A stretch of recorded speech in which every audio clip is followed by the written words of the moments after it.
Hey guys, it's WD plus Camo, and today I'm going to be doing a review on the Captain Cassain sidearm pistol thing. First of all, I need to apologize. I was not able to talk very well when I was doing this review, so this is going to be a complete voiceover. I'm sorry about that, and hopefully by the next few videos I'll have my voice back and I will be able to talk better again.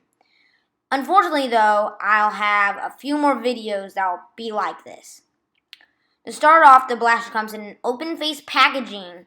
It has glow technology, and whenever you pull the trigger, it can go pew pew, which I find pretty fun.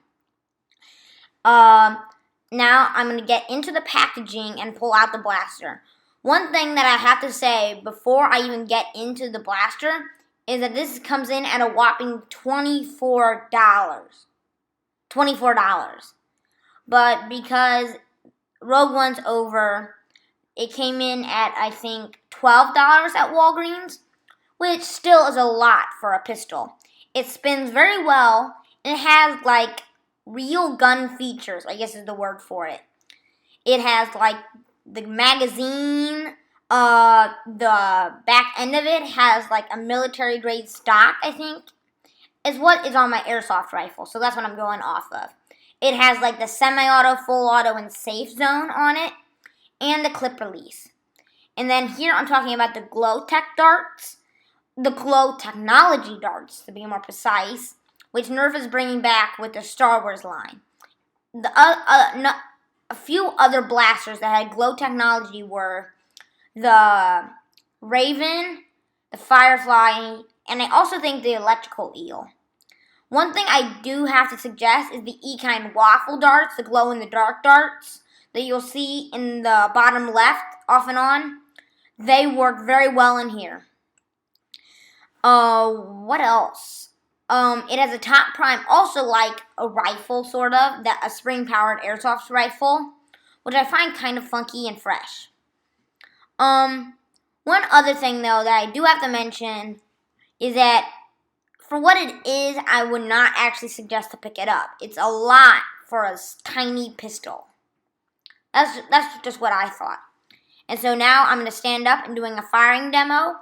I need to apologize, though. I have a really bad habit of not doing way more angled shots than flat shots, which is a problem.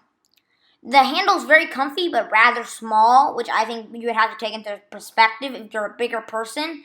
But if you're paying $24 for a pistol, I don't think you're going to be using it much. The one other thing I need to say is if you don't want the pew-pew and the black lights, you just have to take out the battery tray, which isn't that difficult, and you can just pull out the batteries.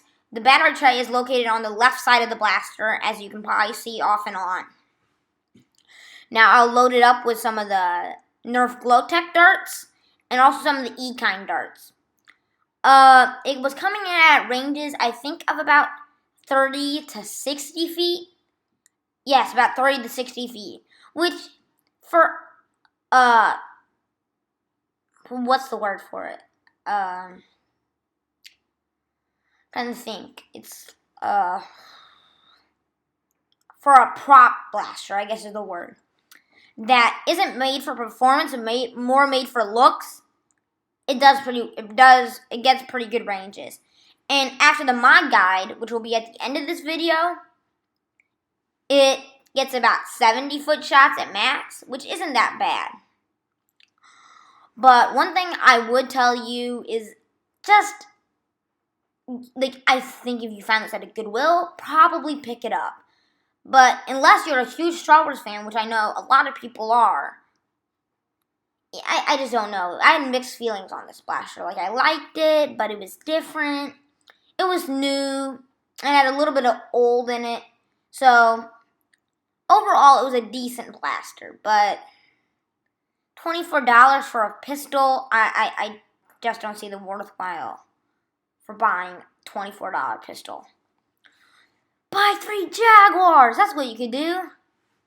Hence the subtitles. Magic!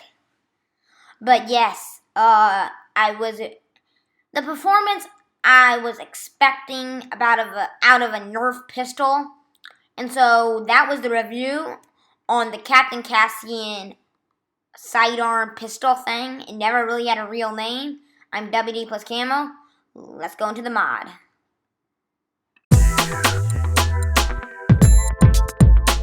Mod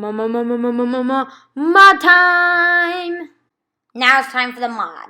I figured out that modding this blaster right away would be the easiest thing to do. So to open it up, you'll need a number 0 head screwdriver, which you need for any now-and-day Nerf mod. They all use number 0 screws, unlike the N-Strike blasters, which used number 1 screws. One other thing that you need to know is that the screws are on the opposite side of the blaster. And so you want to open it up on the opposite side where the screws are, as you can see here. The one thing that I find amazing is it's a clear plunger tube. A clear plunger tube. Yes, like I understand because it uses black lights, but it's clear. But the whole And so the only thing I think you could really do to this is remove the AR. Clear. I know Captain Xavier brass barreled this, and then not this exact blaster. You used the glow shot, but you brass barreled it and added a K26. But it's really up to you. And the two other blasters that I know that are like this are the glow shot, and the bow strike. Haha, subtitles. If you wanted to, you could remove the LEDs in the speaker, but that's just up for you. And so now be quiet and you can just watch me figure out what I'm going to do with this. One thing I do still need to mention is that this is all activated by switches. So you could technically remove the black lights and stuff, and it's very easy. And now I'm messing around with the catch mechanism, just trying to figure out what's the easiest thing to do. And one thing is, it's kind of new and funky. And now the black piece that I'm showing right here is the piece that touches the button that I'm pointing at. And it's very hard if you open the blast on the wrong side. It's just something you'll run into. And it might fall out. And so now I'm seating the trigger back in and just trying to figure out how the blaster works. And so I'll just fast forward through the rest of this. Okay, so the modification I'm going to be doing is just removing the air restrictor. One thing though, is I first have to remove the dart peg to make sure it can take all types of Nerf darts. As you see here, first I want to do the old style garage modding, just taking the hammer and knocking a flathead screwdriver through the 4 prongs of plastic. But actually the way to do it is take your needle nose pliers and grab that little piece of the 4 prongs and just grab it and it'll unclip itself. And as you can see here, I'm just showing you that's what I did. And so now you can just watch me fumble around putting this back together. It's right here. What I just did is I grabbed it with these and just twisted and it just popped right out. And then the air restrictor just came right after it. So now that that's out, I got a perfectly all straight through shot to the barrel. Now, if you want to remove all the sound effects and stuff, that's your choice. I like it. It makes the blaster what it is. It makes it one of a kind. So, let's just put it right back together and seal it up. And also, if this button comes out, it sits like this. So, there's this little notch right about here. And then it just slides right back over this plastic piece. Right here, this plastic piece. So it just goes like so. There, just like that. Then the plunger assembly goes back in like that, and it all just slips right back into the blaster. And then you want to make sure the edge your orange tip, and that goes there.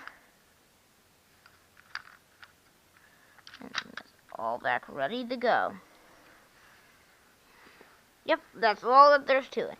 And you just put this piece of plastic, right back over it, flip it over,